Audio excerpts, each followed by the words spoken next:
मर्जी मन मस्तिष्क में एकांकी मौन को लेकर पूज्य उड़िया बाबा जी के वचन बार बार प्रेरित करते हैं कि उड़िया बाबा जी के अनुसार मौन हमें ईश्वर के पास ले जाता है, मौन ब्रह्म की ओर, मौन आत्मा का साक्षात्कार, मौन जीवात्मा से परमात्मा तक पहुंचाने की सीढ़ी। आता महाराज जी, क्या मौन से, मानसिक मौन और वाचिक मौन से विरह की अनुभूति और प्रगाढ़ होती है? और बिल्कुल बिल्कुल 100% इसमें कोई एक भी % संशय नहीं, क्योंकि वाणी से सबसे ज्यादा अपराध बनता है।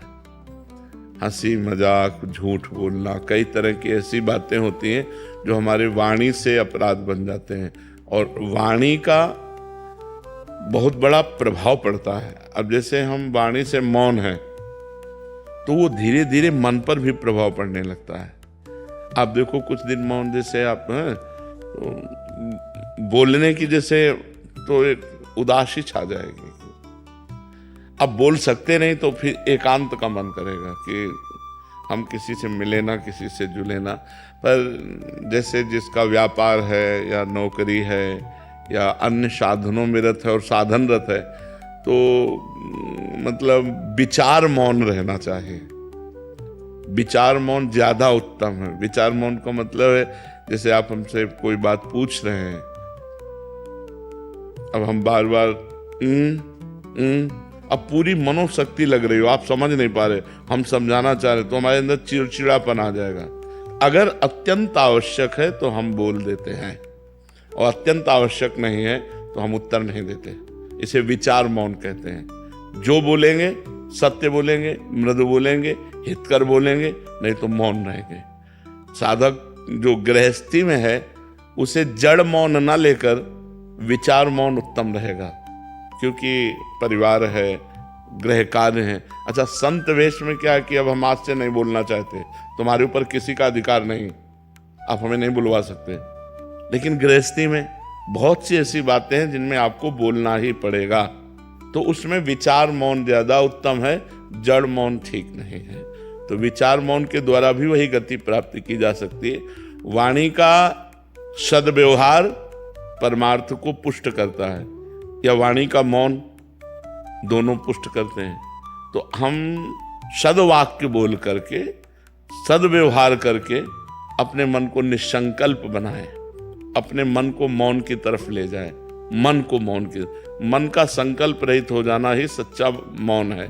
तो इसके लिए वाणी का मौन सहयोगी है, पक्का सहयोगी, क्योंकि अपने लोगों ने इसका आश्रय लिया है, इसका सहारा लिया है, आज भी है। शाम टाइम हमको, इस समय तो हमारा ये सेवा रहती है, इसके बाद फिर हम कोशिश करते हैं कि हमें मौन ही रहना पड़े। इशारे से बात कर ली, जैसे कोई बात है कि आप अगर बहुत बोलना हुआ तो 2 शब्दों में बोल दिया, यानी शांत अपने सुमिरन चिंतन में। तो ऐसा है, व्यवहाररत उपासक को विचार मौन रहना चाहिए। हाँ, सबको चाहिए। हम व्यर्थ में क्यों बोले, हम क्यों गाली गुप्ता करें, अपनी जवान गंदी करें, झूठ बोलें, व्यर्थ में क्यों बोलें। बहुत गंभीर रहना चाहिए, शांत रहना चाहिए। उसकी बात सुनी, अगर बोलने लायक है तो उत्तर दिया, नहीं तो मौन है, हमें क्या मतलब, चल दिया। अगर मान लो आपसे कोई पूछ रहा है, आपसे ही डायरेक्ट पूछ रहा है, कोई बात पूछ रहा है, आपको लग रहा है उत्तर देना ठीक नहीं, नजर नीचे की, चल दिया।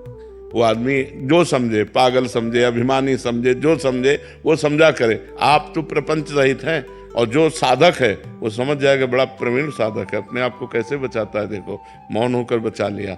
शांत बिल्कुल बहुत जरूरी है।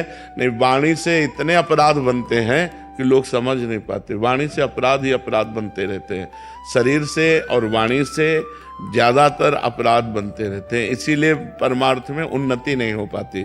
अगर शरीर और वाणी निष्पाप हो जाए तो मन बहुत जल्दी भगवान में लग जाए। इसीलिए देखो, संतों को देखो, बड़ा पवित्र स्नान, कपड़ा लत्ता सब पवित्रता से रहना, कि हमारा शरीर निष्पाप हो जाए, हमारी वाणी निष्पाप हो जाए, तो मन भगवान में लग जाए। मन का तन और वाणी से बड़ा संयोग है। हम जहाँ बोलते हैं मन हमारा वहीं जाता है, हम शरीर से जो क्रियाएं करते हैं मन उसी में जाता है, जो संबंध रखते हैं। अगर हमारा देखो, तभी 3 की शरणागत कही गई, तनु वांग मनो भी, शरीर मन और वाणी, वांग तनु वांग मनो भी, 3 का बहुत बड़ा योग है साधना में। तो हम शरीर को पवित्र रखें, वाणी को कम बोलने का अभ्यास रखें, दूसरे को ज्यादा बोलने दें, अपने बहुत सोच समझ के उत्तर दें और भगवान का नाम स्मरण करें।